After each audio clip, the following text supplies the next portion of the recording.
Hard to see anyone beating Shane Stoney here, but we'll see if anyone can take the fight to him. As the cars sweep off Clark Curve onto the Brabham Straight. They're in this more or less 2x2 formation. Red lights will go out momentarily and the race will get underway. There they go, revs rising. And it's Stoney that goes into an immediate lead. Morel is slow away. Yep, problems with changing gear, I suspect. Yeah, he's dropped about 5th or 6th position. Jamie Keevel, I can hear, has been released from the pit lane. And is that Stables in the pit lane as well? It might well be, yes. I think it's any other car it could be. Yeah. So he will burn from the stern. He's got 25 minutes to do this as well. So we'll see what he can do as Stoney has been passed for the lead of the race there. That's Headlam, isn't it? That's Stewart ahead of him, isn't it? Yeah, Stewart, I beg your pardon, has got through. Then it's Headlam in 3rd. So Stewart leading, Stoney 2nd, Headlam in 3rd. We were not necessarily expecting this. Lil Morel, I think, is falling further back down the field in his PR6. I think his car's got problems. It looks like it's going to go into retirement. Yeah, he's going to pull into the back entrance to the paddock. So Morel out of the race, last year's champion. As Stoney challenges for the lead of the race, but he can't get past Stewart on the way into Paddock Hill Bend. So it's Stewart leading, Stoney 2nd, Headlam 3rd, Pedro Oliveira is 4th, Philip Brown is 5th, and Doug Carter in 6th place. Joe Stables already up to 17th. He passed 2 cars already on the way out of the pits. So a great start from him. But here we've got Shane Stoney with some work to do. We weren't necessarily expecting this. You can see again, we're down to about a 23-minute race by the time we'd have the extra pace lap as well. Turning their way through Clark Curve for the 2nd time then, and let's see if Stoney's just going to play a patient game here. I think he can afford to. He's still inside. Into the lead, then down the inside into paddock on lap 3 has gone Shane Stoney, this morning's winner. Made it look very nice and neat. 1340cc PR6s against the 1500cc by and large SR3s.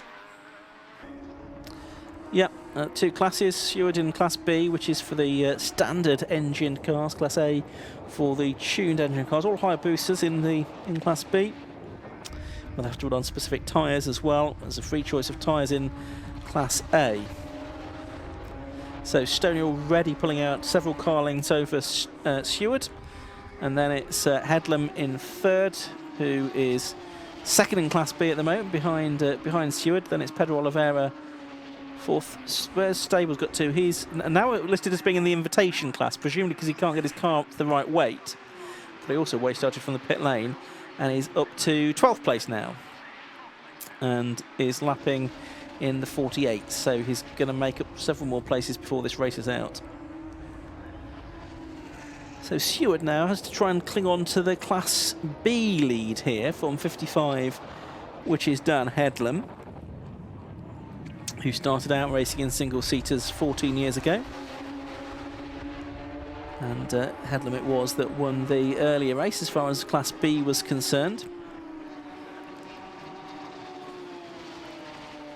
Over the line they go to complete lap number 4. Stoney's done a 45.709 in race 1. He did a 44.851, so he's about 9/10 of a second off what he did earlier on. Probably a bit more heat in the ground at this point, in the surface. A dive down the inside into paddock has taken Stables up ahead of Ian Charles in 24. SR3 tussle continues to 2nd place overall. Stewart in 84, 55 is Headlam.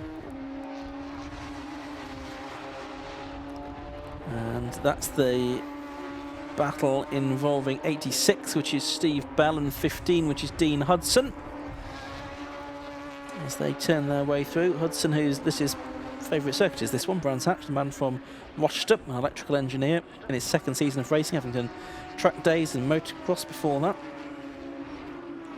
Chasing after the Leeds packaging designer Steve Bell, who's been racing rather long, since 2001 in kit cars and RGB with 750 Motor Club, amongst other things. Another place taken by Stables into paddock, and that was Claudie Much, the Scot, in the University of Derby car, the Class C.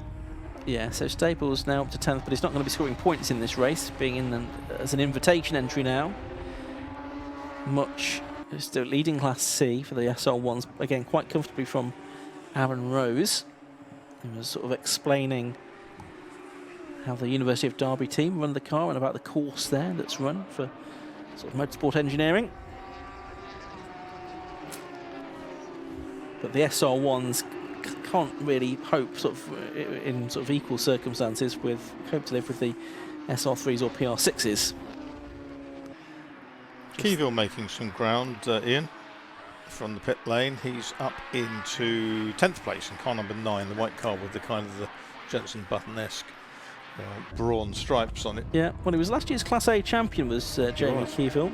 Third in the overall standings as well. He had one win during the course of last season, did Keyville. I think someone's found him a nose or lent him one. Yeah. It was Donington Park where he won last year. So he's making up more ground there, getting past Doug Carter.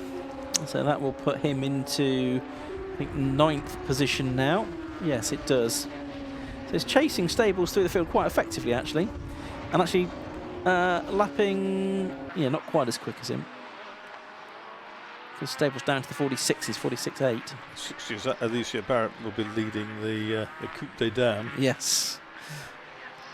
Stephanie Habeka had a chain break this morning. Yeah. That's what put her out. There's other damage as well around the back of it. Ripped the sprocket to shreds. Watching Doug Carter, the Cumbrian, head through. It's a long way down from Lake Windermere Yes. to Brands Hatch. The Stables passing another car into, that was I think the 15 Hudson car has just got into paddock. Stoney's done a new best lap of the race, 45.437 now. So going faster all the time. Yeah, fuel load will be coming down, and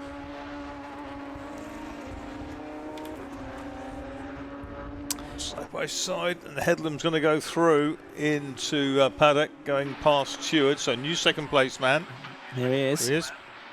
Yeah, so Headlam has executed that manoeuvre at Paddock Hill Bend, but he's just receiving a black and white driving standards flag as we see that, and that's going to be for track limits infringement, so he's got to be careful not to do that again. And with a 25-minute race where they'll do more than 30 laps, there's obviously more opportunities to exceed track limits than in a shorter race. So he's really got to keep his nose clean now as he tries to stave off Paul Stewart, although you sense that he's already pulled out quite a few car lengths. Looking at their earlier race, Headlam's best lap was a 46.3 in the first race, and Stewart was a 47.1. So capable of lapping 0.8 of a second faster. And so far in this race, they've been both in 46.8s. So Stewart finding some more time from this morning.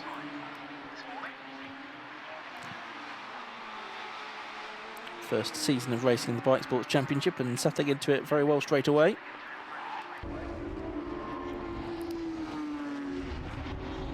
There's one of the SR1s.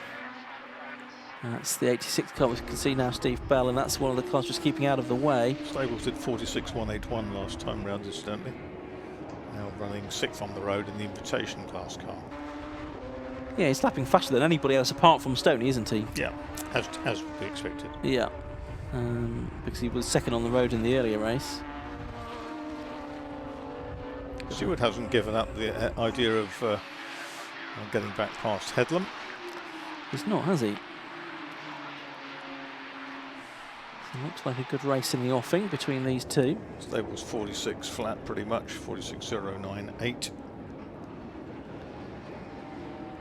There's the 17 car, Stephanie Herbicott, just losing a lap to number 84, which is Stewart. Stewart still chasing after Headlam, but Headlam I think has pulled out a little bit more of a gap this time. And he's just coming up to lap the Davis car, that is, the 91 car. It's JPS Tribute livery. There's Headlam now, the inside of that car. And although there's a touch, and around goes number 91. Davis, isn't it? Yeah, so we can better see that livery, but no, that's a little bit of a touch there that has sent him round, I think.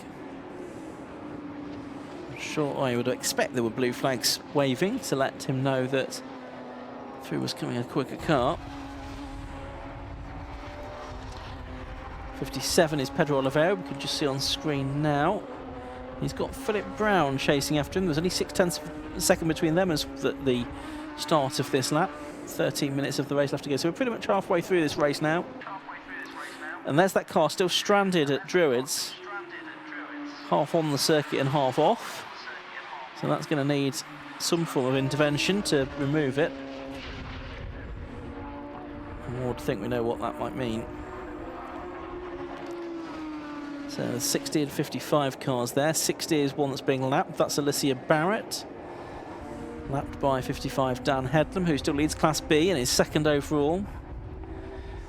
A long way behind the race leader though, Shane Stoney, is Dan Headlam. We'll get an idea on the gap Safety in a minute. car. Yeah, safety car coming out, so it's not going to be a true gap. As he's about to cross the line now. Headlam, yeah, 18 seconds apart. Yeah, that was still a relatively quick lap from Headlam. So about 18 seconds the lead for Shane Stoney when the safety car came out. But as it was in race one, at roughly this stage of the race, that's going to be eroded somewhat. Just like the first one. That's right.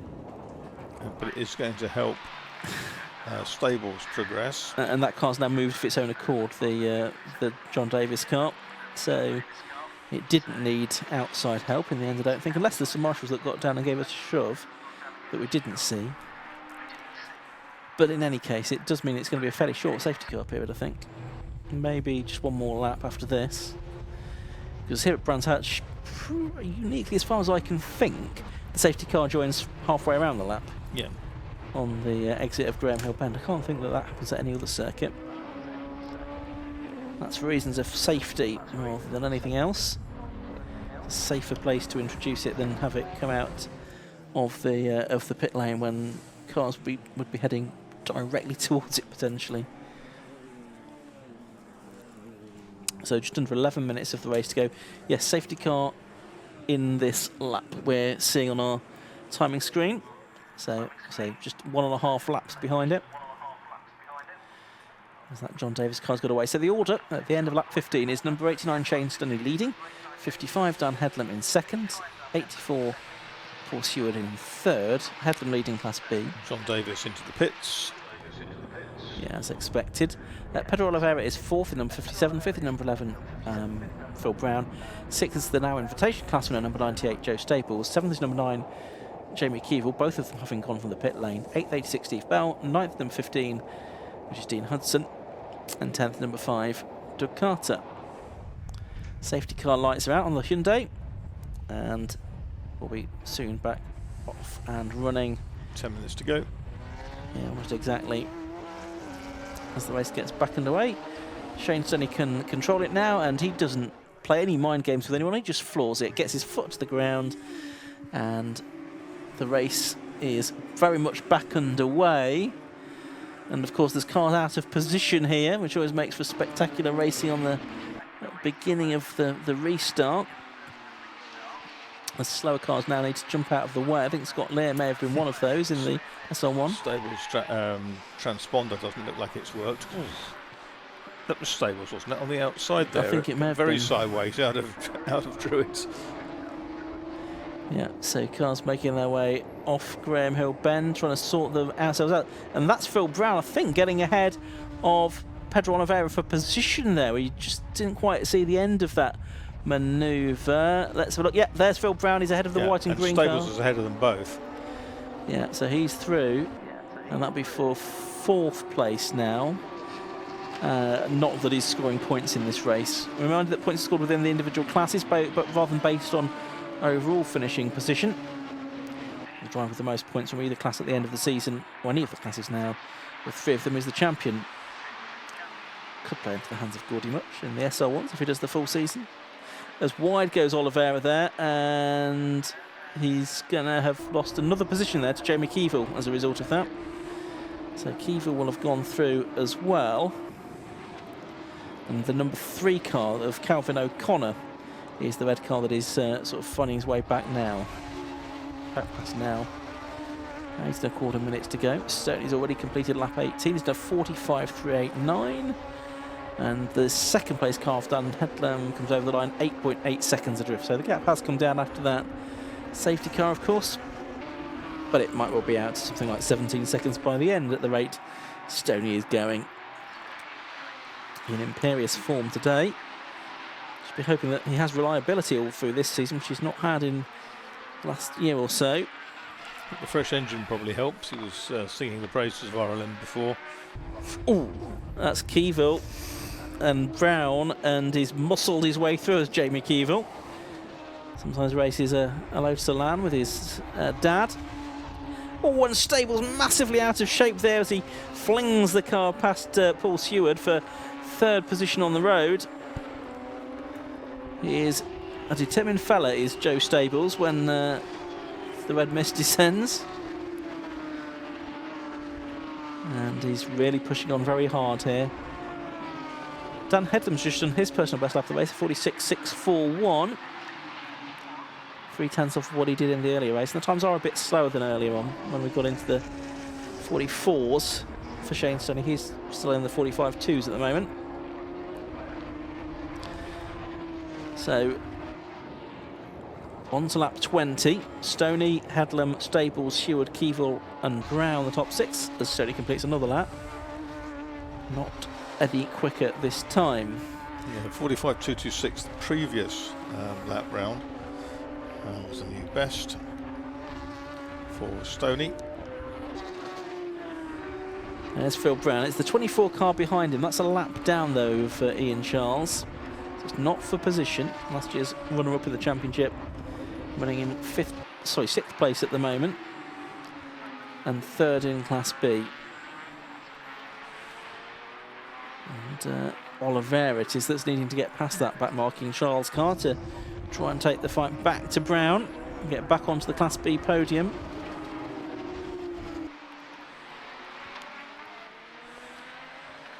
A couple of the SR1s there doing battle, albeit on different laps. I think one of those was Herbiker. The other was Gordy Much in the 92 car. I was watching the approach to Paddock there, Ian, and neither Stoney nor Stables tend to trouble the brakes too much. It's a bit of little jab and then balance the car and then in. What we need to do, take all that speed through the apex. Well, there's our Class B leader, Dan Headlam, and he's now 4 seconds roughly ahead of his nearest rival in the class, Paul Seward, but he's got Joe Stables bearing down on him now, who started the day in Class A. Now an invitation entry, having been disqualified from race 1 for his car being underweight. Looking at the O'Connor car, number 3, that looks to have a slightly deranged rear diffuser. Yes, something not quite right about it. There's Keevil up the outside of Seward, and they traverse the apex of Paddock abreast. Awesome stuff. Yeah, not seeing that on the stream there. It's going on a little bit behind the action we can see here, which is Headlam versus Stables. I'll pick up on that in a moment. Headlam 9/10 of a second ahead of Stables at the start of the lap. That's certainly come down. Here's that Seward and Keevil battle there side by side, and it's Keevil now ahead, and that is for 4th position overall. There's only one car ahead of Keevil now in Class A, and that's the race leader, Shane Stoney. He's not going to catch him unless something bizarre happens. So over the line goes Keevil, who's getting better after the non-start for race 1 in that number 9 car, the SR3 RS, for the 30-year-old from Camden, Business Development Director. Last year when he filled in his commentary for him, he was planning his first novel, doing some research for it. Yeah, the diffusers hanging off on the left rear side of the O'Connor car. 3.5 minutes to go here at Brands Hatch in the opening meeting of the Radical Club Challenge. Right beneath us, we've got two cars side by side, and it's Stables that gets ahead of Headlam now. So up into second position. And say no points for Joe Stables in this race. Not in one of the designated classes because of that weight issue earlier on, which presumably couldn't have been sorted in time. But it's been a good performance this from the back of the grid from Joe Stables. To say twice a champion in bike sports. As we're watching, that's Oliveira, I think. No, that's yeah, just trying to figure that out. The 24 car of Charles, yes, with Oliveira getting past him. It's taken a long while to do that, and he's lost ground to Philip Brown, quite a lot of ground to Philip Brown as a result of that. Yeah, Joe Staples won the championship in 2018 and 2019. And his dad, Richard, won it in 2011 and 2010, so they've both been double champions in bike sports. This is now the Radical Club Challenge, presented by the 750 Motor Club.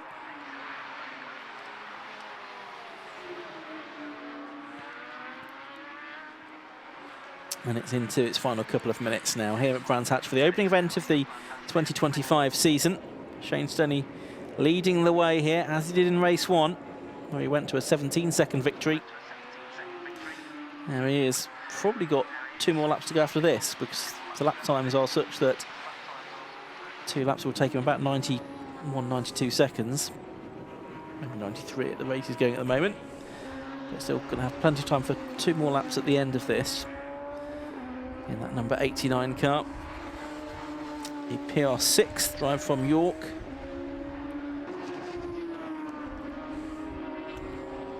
Along the Brabham straight he goes with, yeah, time for 2 more laps. Low 46 for him, that time has been into the low 45s in this race. Up towards Druid's hairpin he goes for the penultimate time. And it seems to me that the car has been running well again in this race, as it did in race 1. Not too many dramas for him. Just looking further back, the only driver we can see improving his times is Phil Brown, actually, in 6th place, 47.178, and a bit further back, Alicia Barrett, doing 49.921 that time through. But otherwise, not too much in the way of progression from the drivers. There is Keevil. That is up the inside of Headlam now for 3rd place. So from the pit lane, the 2 drivers who started there have moved up to 2nd and 3rd respectively here. And that's no more points for Keevil, because Headlam is in a different class. He's in Class B. And Headlam is in... sorry, Keevil is in Class A and Headlam is in Class B. And only 1 car ahead of Keevil now in that class, which is Shane Stoney. Clock has counted down to 0, so checkered flag at the end of this lap, which is coming any moment now, because Shane Stoney is coming through Clark Curve up towards the line, and he'll take the checkered flag now for the 2nd time today, and he wins round 2 of the Radical Club Challenge Championship here at Brands Hatch.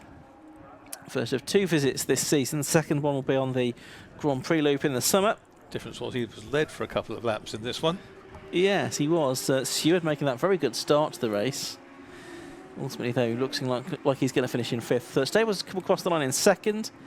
Keevil in 3rd. Dan Headlam in 4th place. Stewart in 5th and Phil Brown in 6th. So Class B victory again to Headlam, 4th place overall from Stewart and Brown in that class. Class C, Gordy Much is going to take the honours, as very slow over the line is the Calvin O'Connor car. Number 3 limping home in 17th position in the end, and it pulls off immediately. It crosses the line. So clearly Calvin just trying to bring the car home. Some kind of issue that he didn't want to push any further onto the slowing down lap, no doubt. Well, that diffuser that's sitting there on the hook, as they say in Suffolk, was probably rattling on the ground and on the bodywork and everything else. Yeah. So the Radical Club Challenge will continue at Silverstone next month on the 10th and the 11th of May. Hopefully you'll be able to join us on the live stream or at the circuit for that one. We'll look forward to 2 more 25-minute races, but here's the result of that one. It was a win for number 89, Shane Stoney, in the Radical PR6. 29 laps he completed, and he did so 16.849 seconds ahead of number 98, Joe Stables, in the invitation class. Third, number 9, second in Class A, James Keevil, in the SR3 RS. Fourth was 55, Dan Headlam. Fifth was number 84, Paul Stewart. Headlam and Stewart first and second in Class B, with Philip Brown sixth overall, third in Class B, number 11. Seventh was 57, Pedro Oliveira. Eighth, 86, Stephen Bell. Ninth was number 92, Gordy Much, winning Class C. 10th was number 5, which was Doug Carter, ahead of Ian Charles, Hudson, Barrett and Rose. And then further back, Stephanie Herbeker, Vic Sudera, and then limping his way over the line was Calvin O'Connor in 17th place, the last of the finishers. Radical Club Challenge is back at Silverstone in 5 weeks' time for the next round of its championship, basically having a meeting every month between now and August, and then a month off in September, and they're back out for the Donington finale in October. Let's head down to the pit lane then at the end of the Radical Club Challenge. We're going to hear from our class winners with Josh Barrett. So down here after the Radical Club Challenge race, and we have a word with our Class B winner first, Dan. Really competitive Class B race, and you had quite a long battle with Paul there. Yeah, it was definitely closer than this morning. It was really good, obviously following Paul a bit, and then managed to get ahead, and then the back markers came into it, and yeah, it was a really close racing. It was really fun. It was really good. Yeah, it looks like Class B again. It looks really competitive, like last year. New people that are getting involved. Yeah. There's a couple more new names on the grid. It's really going to be a good year, I think. 2 races down, another 10 to go, and everyone seems to be racing, so that's great. That's what we're here for, right? Are you feeling more comfortable in the car this year, or is it just how it's going? Yeah, I am. I mean, the cars felt great all weekend, so big thanks to RJ and Josh for that. We made quite a big step at the last round of last year, and it's good that we've been able to continue that into this new season. And it's a bit of a longer season this year, some different tracks on the Grand Prix track here later in the year, so I'm sure that's one you're looking forward to. Yeah, I really love the Grand Prix track here. It's also really good in the Radical, so I'm looking forward to that one a lot. Well done on today. Let's have a word with Shane Stoney, our Class A winner. Well done, Shane. You were so quick, the checkered flag missed you. So yes. Yeah, I was a little bit. I was like, I'm just going to go around again. I could see it in his hand. It was like, it hasn't technically waved. And it's when the flag waves. So I went around again. But yeah, I was actually waiting for the flag to come out because basically the whole race I've been gradually losing the brakes. You saw on the start, the car looked quite twitchy. Yeah, well the start was okay, and then I went into turn 2 and I hit the brakes and it just wasn't stopping. So went very deep, and it did it a few laps later after I got in the lead as well. So, and as the race went on, particularly after the safety car, the brakes just got worse and worse and worse. So I was basically running out from brakes for the whole race. So I was gradually. Luckily, I had a big buffer. I knew Leon disappeared early on, and Joe was nowhere. So I had a big gap. I could sort of manage the issue and keep going. But yeah, I finally got through 2 races in a weekend without a break, and it's a miracle. And you did a 45.2, so that's not bad with no brakes. So well done. Yeah, it came back a bit after I backed off a bit, and it came back. But yeah, it wasn't ideal. Let's have a word with Gordy, who's our Class C winner. Another class win, Gordy. You had the big powerful cars to try and get past. It looked a bit problematic. Yeah, it was a little bit busy after that safety car. I kind of got stuck behind a much quicker car in the race, a lot faster around the corners, but just couldn't live with it in the straight.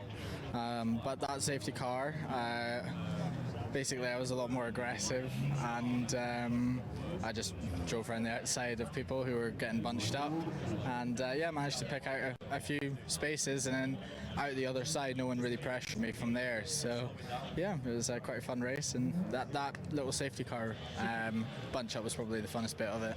What's it like getting back into a prototype after being in GT cars?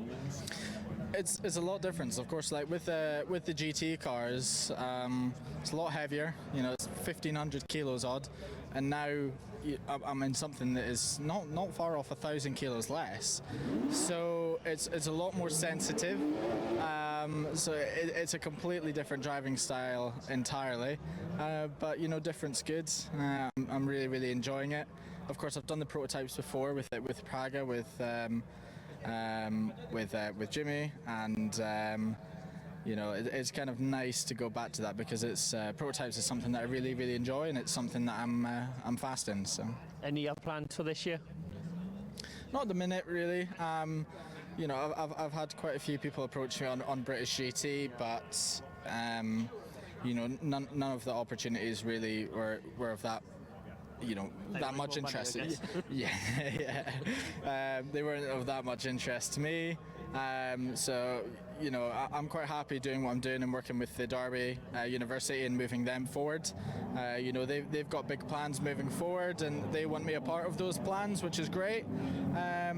But we'll see. I'm sure I'll be back into British GT and whatever else in the future. But for that, the right customer has to come along. So it's a bit of a waiting game on that. But this is a great project to be working with in the meantime. Well done.